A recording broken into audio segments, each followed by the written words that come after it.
செய்தி கதம்பம்.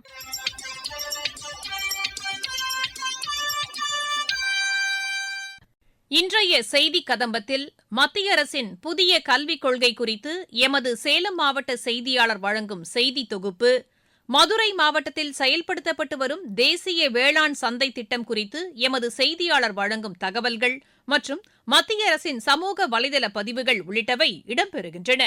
முதலில் மத்திய அரசின் புதிய கல்விக் கொள்கையால் சிபிஎஸ்இ பள்ளிகளில் தொழில்நுட்ப ரீதியாக பல்வேறு மாற்றங்கள் கொண்டுவரப்பட்டுள்ளதாக எமது சேலம் மாவட்ட செய்தியாளர் தெரிவிக்கிறார். இளம் பிஞ்சுகளின் மனதில் மறைந்து கிடக்கும் திறமையை தன்னியல்பாக வெளிக்கொணரும் வகையில் கல்வி முறை அமைய வேண்டும் என்பதற்காக மத்திய அரசு புதிய கல்விக் கொள்கையில் பல்வேறு மாற்றங்களை அறிமுகப்படுத்தியுள்ளது. புதிய கல்விக் கொள்கையின்படி சிபிஎஸ்இ எனப்படும் மத்திய இடைநிலை கல்வி வாரியம் ஒவ்வொரு பள்ளியிலும் 6ஆம் வகுப்பு முதல் 12ஆம் வகுப்பு பயிலும் மாணவர்களுக்கான பன்முகத்திறன் ஆய்வகம் அமைவதை கட்டாயமாக்கியுள்ளது. புதியதாக அங்கீகாரம் கோரி விண்ணப்பிக்கும் சிபிஎஸ்இ பள்ளிகளில் பன்முகத்திறன் ஆய்வகம் இருப்பது கட்டாயமாக்கப்பட்டுள்ள நிலையில் ஏற்கனவே அங்கீகாரம் பெற்றுள்ள பள்ளிகளில் அடுத்த 3 ஆண்டுகளில் ஆய்வகம் அமைக்கப்பட்டு விட வேண்டும் என மத்திய இடைநிலை கல்வி வாரியம் உத்தரவிட்டுள்ளது. இதன் அடிப்படையில் மாநில அளவில் முதல் முறையாக பள்ளி மாணவர்களுக்கான பன்முகத்திறன் ஆய்வகம் சேலம் மாவட்டம் ஓமலூரில் உள்ள தனியார் பள்ளியில் உருவாக்கப்பட்டுள்ளது. Robotics, digital printer, laser cutting, செயற்கைக்கோள் தொழில்நுட்பம், வாகன உதிரிபாக தொழில்நுட்பம், விண்வெளி அறிவியல், 3D தொழில்நுட்பம், ஆங்கில மொழி ஆள்கை உள்ளிட்ட பல்வேறு தலைப்புகளின் கீழ் உருவாக்கப்பட்டுள்ள ஆய்வகத்தினை சந்திரயான் திட்ட முன்னாள் இயக்குநரும் விஞ்ஞானியுமான மயில்சாமி அண்ணாதுரை திறந்து வைத்தார். வகுப்பறை தாண்டிய கல்வி முறையை ஊக்குவிக்கும் புதிய கல்விக் கொள்கை மாணவர்களின் தனித்திறமையை கண்டறிந்து ஊக்கப்படுத்தும் என்று விஞ்ஞானி மயில்சாமி அண்ணாதுரை தெரிவித்தார். என்ன வகுப்பறையை தாண்டி அவர்கள் வரக்கூடிய காலகட்டங்களில் நிறைய கற்றுக்கொள்ள வேண்டிய அவசியம் இருக்கு. பாடத்திட்டத்துக்குள்ள அவளை சீக்கிரம் கொண்டு வர முடியாது. அது இல்லாமல் செயற்கை நுண்ணறிவாக இருக்கலாம், செயற்கைக்கோள்களை பற்றி தான் இருக்கலாம், விண்வெளி பற்றி தான் இருக்கலாம். அதை தாண்டி ஊடகம் பற்றி நிறைய தெரிஞ்சுக்க வேண்டிய அவசியம் இருக்கு. இந்த பல துறைகளை அவங்க கற்றுக்கிறதுக்கான வசதிகள். அதுவும் இல்லாமல் நாளைக்கு அவர் மருத்துவராக போகிறாங்களா அல்லது அறிவியலராகிறாங்களா, பொறியியலாளராகிறாங்களா அப்படிங்கிறத அதையும் அவங்களுடைய இதையும் தெரிஞ்சுக்கிற வகையில் இந்த பன்முக திறமை கூடிய இந்த ஆய்வகம் சிறப்பாக இருக்குன்னு நினைக்கிறேன். வகுப்பறையில் பாடமாக படிப்பதை காட்டிலும் அதனை செய்முறையாக சிறு வயது முதலே கற்பது மகிழ்ச்சி அளிப்பதாக மாணவியர் தெரிவித்தனர்.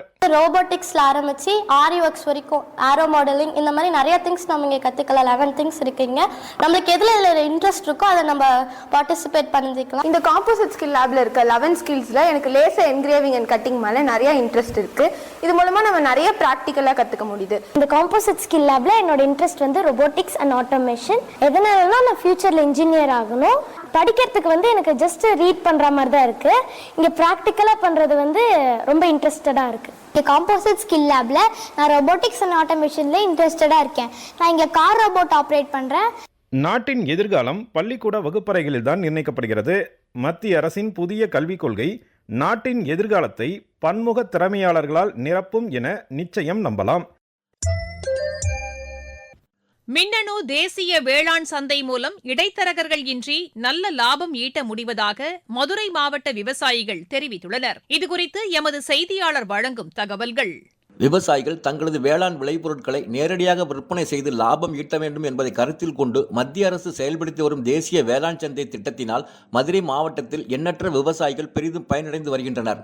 அந்த வகையில் மத்திய அரசின் இந்த மின்னணு தேசிய வேளாண் சந்தை மூலம் ஒளிமுறைவு இல்லாத பரிவர்த்தனைகளின் அடிப்படையில் ஏலம் நடைபெறுகிறது என்றும் இடைத்தரகர்கள் இன்றி விற்பனை நடைபெறுவதால் விவசாயிகளுக்கு நல்ல லாபம் கிடைக்கிறது என்றும் மதுரை மாவட்ட விவசாயிகள் தெரிவிக்கின்றனர்.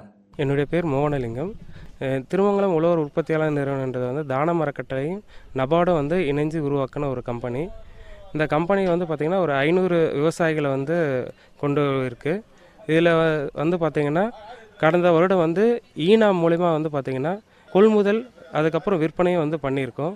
ஈனா மூலயமா பார்த்திங்கன்னா பாசிப்பயிறு, உளுந்து, கம்பு, அதுக்கப்புறம் பார்த்திங்கன்னா மல்லி இதெல்லாம் நாங்கள் கொள்முதல் பண்ணியிருக்கோம் ஈனா மூலயமா. அதுக்கப்புறம் பார்த்திங்கன்னா விற்பனைன்றதில் வந்து பார்த்திங்கன்னா சிறுதானியங்கள் வந்து ஒரு 100 டன் வரைக்கும் வரகு குதிரைவாலை வந்து நாங்கள் விற்பனை வந்து ஈனா மூலிமா பண்ணியிருக்கோம். வழக்கமாக வந்து பார்த்திங்கன்னா எங்களுக்கு வந்து ஒரு 30 ரூபா வரைக்கும் தானியங்கள் வந்து சிறுதானியங்கள் வந்து போகும்.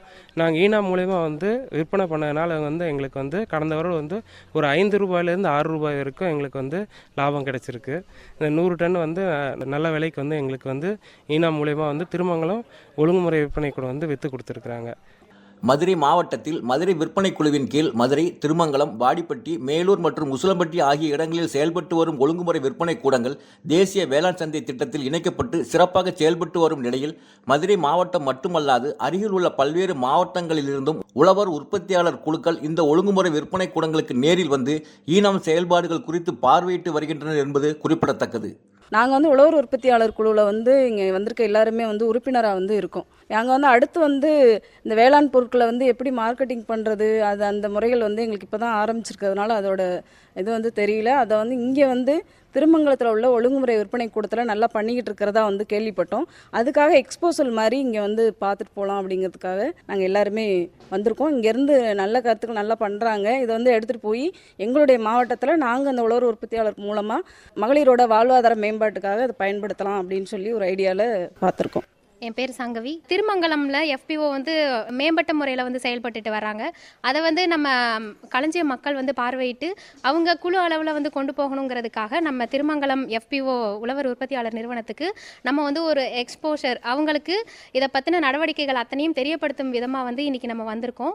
அது இல்லாமல் நம்ம இந்த கொள்முதல் நிலையத்தை பற்றி நிறையா விஷயங்கள் நம்ம மக்கள் வந்து தெரிஞ்சுக்க வேண்டிய ஒரு விஷயமா இருக்குது. அதுக்காகவும் நம்ம பார்வையிடுறதுக்காக இந்த இடத்துக்கு வந்திருக்கோம். இங்கே என்ன மாதிரியான விஷயங்கள்லாம் வந்து பண்ணுறாங்க நம்ம பார்த்துட்டு இதை எங்க மண்டலத்திலையும் எங்க வட்டாரங்கள்லையும் செயல்படுத்துறதுக்காக வந்திருக்கோம். நாமக்கல் மாவட்டத்தில் மத்திய மாநில அரசு துறைகள் சார்பில் கால்நடைகள் கணக்கெடுப்பு பணிகள் நடைபெற்று வருகின்றன. இதுகுறித்து எமது செய்தியாளர் வழங்கும் தகவல். கோடிக்கணக்கான குடும்பங்களுக்கு பொருளாதார நிலைத்தன்மை மற்றும் ஊட்டச்சத்து பாதுகாப்பு ஆகிய இரண்டையும் வழங்குவதன் மூலம் இந்தியாவின் கிராமப்புற பொருளாதாரத்தில் கால்நடை வளர்ப்பு முக்கிய பங்கு வகிக்கிறது. பால், முட்டை, இறைச்சி மற்றும் கம்பளி உற்பத்தி மூலம் தேசிய பொருளாதாரத்திற்கு குறிப்பிடத்தகுந்த பங்களிப்பையும் வழங்குகிறது.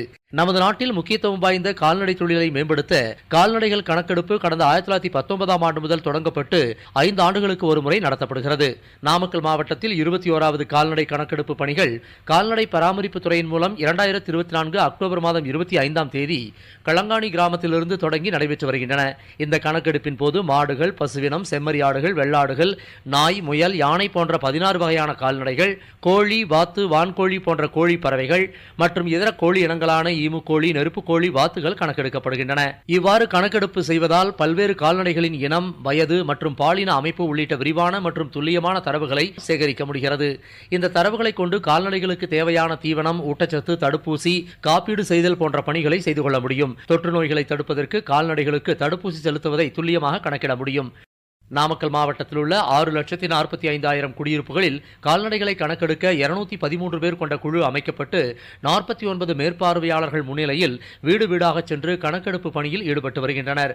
மாவட்டத்தில் இதுவரை 3,41,000 வீடுகளில் கால்நடைகள் கணக்கெடுப்பும் பணி நிறைவடைந்துள்ளதாக கால்நடை பராமரிப்பு துறையின் நாமக்கல் மண்டலம் தெரிவிக்கிறது. பிப்ரவரி மாதத்திற்குள் இப்பணிகளை முடிக்க திட்டமிடப்பட்டுள்ளதாகவும் கால்நடை பராமரிப்பு துறை கூறுகிறது. இனி மத்திய அரசின் சமூக வலைதள பதிவுகள். ஓமன் நாட்டில் நடைபெற்ற வர்த்தக மாநாட்டில் அந்நாட்டின் முக்கிய தொழில் நிறுவனங்களுடன் நடைபெற்ற பேச்சுகள் ஆக்கப்பூர்வமாக அமைந்ததாக மத்திய வர்த்தகத்துறை அமைச்சர் திரு பியூஷ் கோயல் வெளியிட்டுள்ள சமூக வலைதள பதிவில் தெரிவித்துள்ளார். உத்தரப்பிரதேசத்தின் பிரயாக்ராஜில் நடைபெற்று வரும் மகா கும்ப மேளாவில் இதுவரை 15 கோடிக்கும் மேற்பட்டோர் புனித நீராடியுள்ளதாக அம்மாநில அரசு வெளியிட்டுள்ள சமூக வலைதள பதிவில் தெரிவிக்கப்பட்டுள்ளது. காசநோய் குறித்து மாணவர்கள் மத்தியில் விழிப்புணர்வு ஏற்படுத்த வேண்டியதன் அவசியத்தை மத்திய சுகாதாரத்துறை அமைச்சகம் சமூக வலைதள பதிவின் மூலம் வலியுறுத்தியுள்ளது.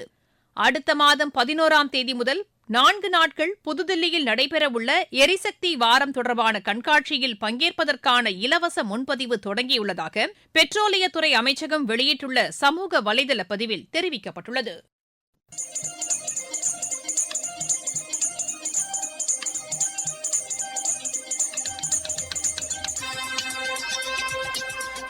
இத்துடன் இன்றைய செய்திக் கதம்பம் நிறைவு பெறுகிறது.